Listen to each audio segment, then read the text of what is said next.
रामपुर नाम का एक शांत, सुंदर और हरा भरा गांव था। उस गांव में राहुल नाम का एक लड़का रहता था। वह बुद्धिमान तो था, लेकिन उसकी एक बुरी आदत थी। वह सोचता आज पक्का पढ़ाई शुरू करूंगा, लेकिन थोड़ी ही देर में दोस्तों के साथ खेलने निकल जाता या मोबाइल में खो जाता।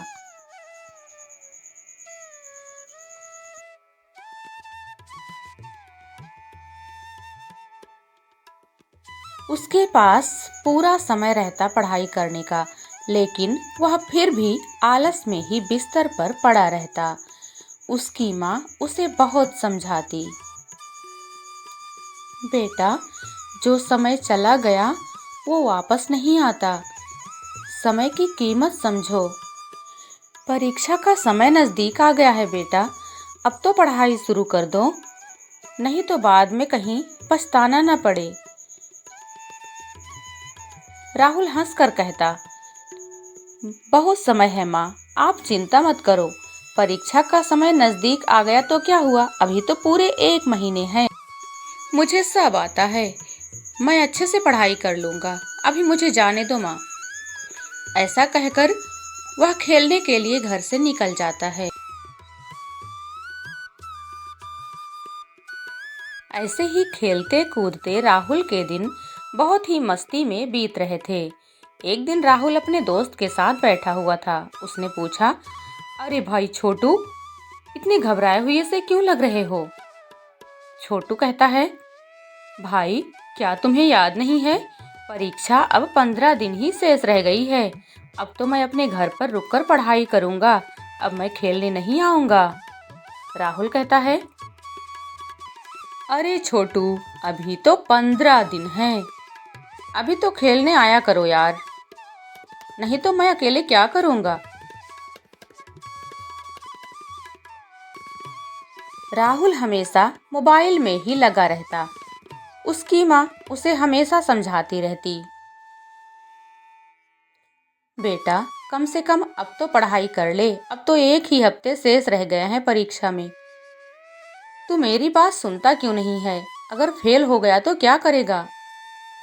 माँ, आप हमेशा मुझे डांटती रहती हो। अरे मैं हमेशा पढ़ाई ही करता रहूंगा तो मस्ती कब करूंगा? मैं पढ़ लूंगा माँ, आपको क्या करना है? आपका बस चले तो मैं हमेशा किताबों में ही घुसा रहूं। ऐसा कहकर वह वहां से चला जाता है। धीरे धीरे समय बीतने लगा।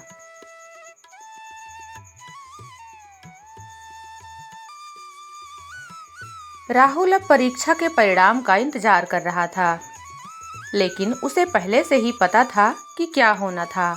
आखिर में वह फेल हो गया। उसकी माँ कहती है, बेटा क्या हुआ, तुम इतने परेशान क्यों हो? राहुल कहता है, माँ मैं फेल हो गया हूँ, अब मैं क्या करूँ माँ, मैंने बहुत बड़ी गलती कर दी।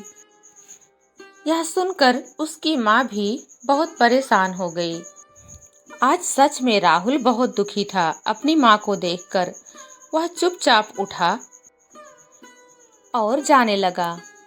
बेटा कहाँ जा रहे हो? बेटा जल्दी वापस आ जाना, मैं इंतजार करूंगी तुम्हारा। राहुल कुछ नहीं बोला और जंगल की तरफ चला गया। वह कुछ समय अकेले बिताना चाहता था। जंगल में एक पेड़ के नीचे उसे साधु बाबा दिखाई पड़े। उसने कहा, बाबा जी, आप इस जंगल में अकेले क्या कर रहे हो?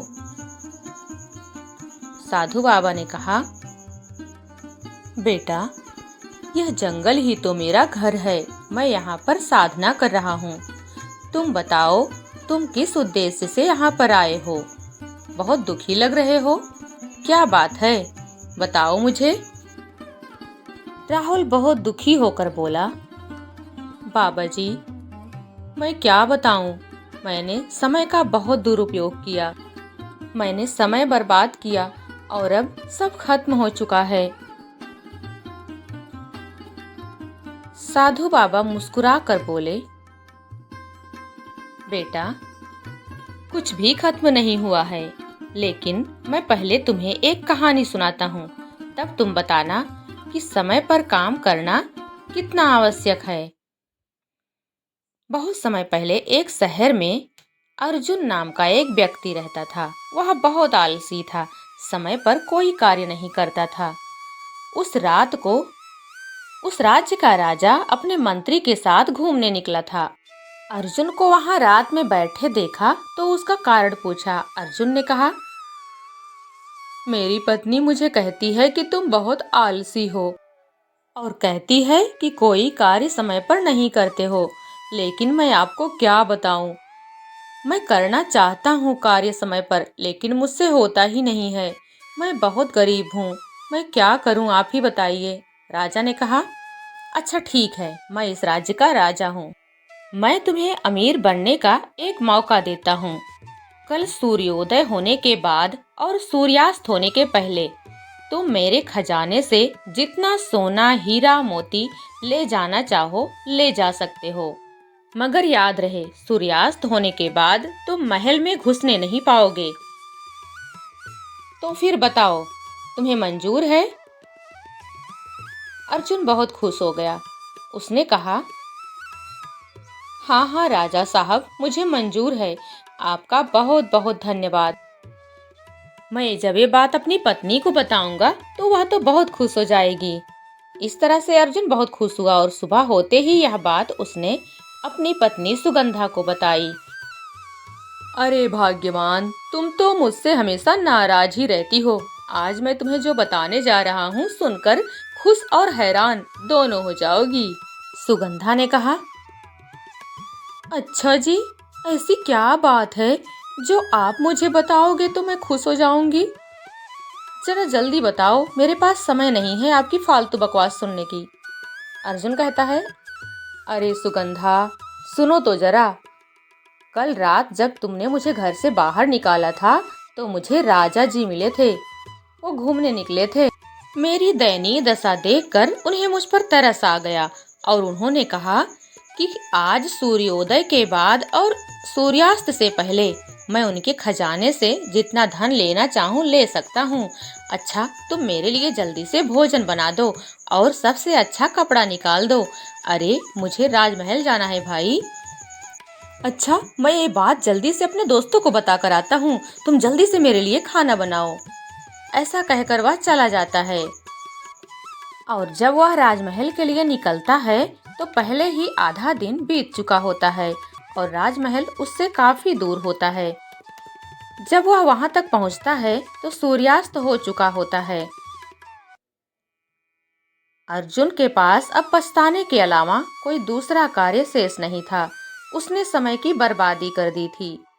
बेटा, अर्जुन की तरह तुम भी अपना समय बर्बाद कर चुके हो, लेकिन तुम्हारे पास अभी भी मौका है। तुम अपना लक्ष्य फिर से हासिल कर सकते हो, लेकिन समय पर कार्य करोगे तब।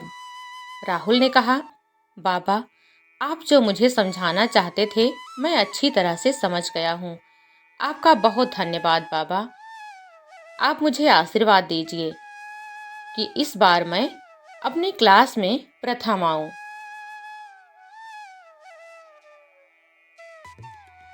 उस दिन के बाद राहुल ने अपना जीवन पूरी तरह बदल दिया। वह सुबह जल्दी उठता, योगा करता और समय पर पढ़ाई करता। खेल और पढ़ाई में संतुलन बनाने लगा।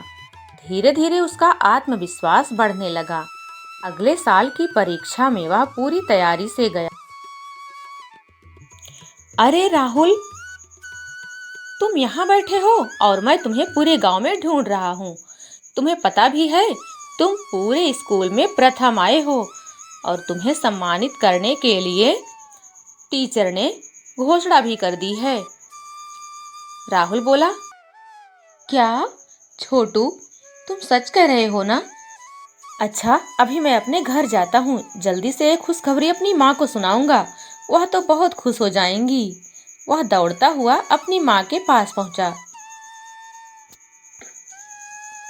अरे माँ, जल्दी यहाँ आओ, तुम वहाँ क्यों बैठी हो? आओ तो तुम्हें एक बात बताना है।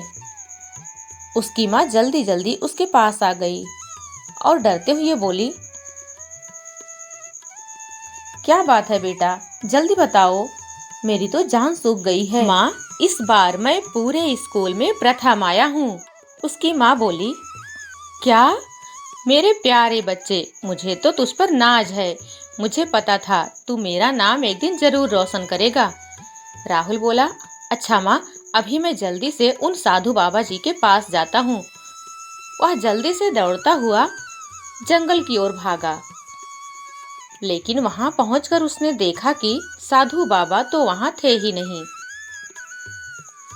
जैसे वे उसे केवल सही रास्ता दिखाने के लिए ही आए थे।